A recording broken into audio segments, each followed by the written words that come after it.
As Union of Teachers Grand Bahama Area Vice President Quentin LaRota says, some teachers were looking forward to face-to-face learning with minor virtual learning for teachers with comorbidities and other challenges. But because of the number of students and the space available, there has to be a hybrid learning system in some of the schools. He says they have never had to deal with providing an education under the conditions that COVID-19 has presented, but he says their concern as a union is always the health and safety of their members. And once those safety parameters are met and the operations are consistent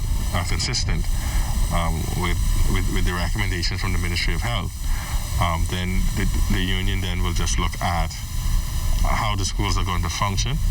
Our shop stewards are in constant dialogue with the administrators, and we're trying to figure out what's the best way to get these things done. This kind of environment, this pandemic, requires a degree of cooperation, unlike before, because we're blazing new territory, and so we have to see how best we can all put our best foot forward and collaboratively attack this challenge of providing education during this health crisis.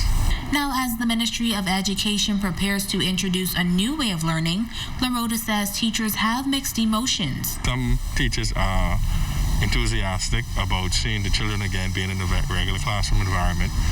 Those teachers who have some concerns are looking at the virtual situation, even though they don't think it's ideal, but they feel that for their health, it's the best thing at this time.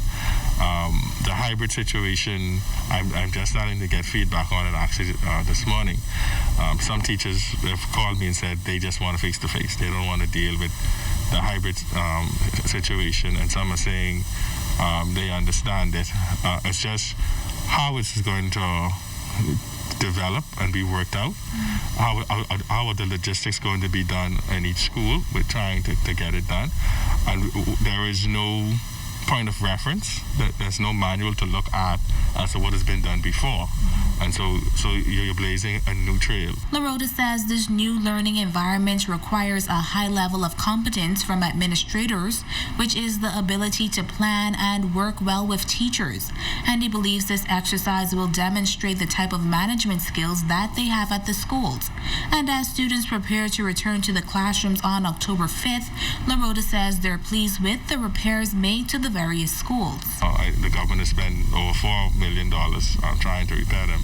You see Jack Hayward across from our office have this beautiful tin building on it, and a lot of the schools have been repaired and painted.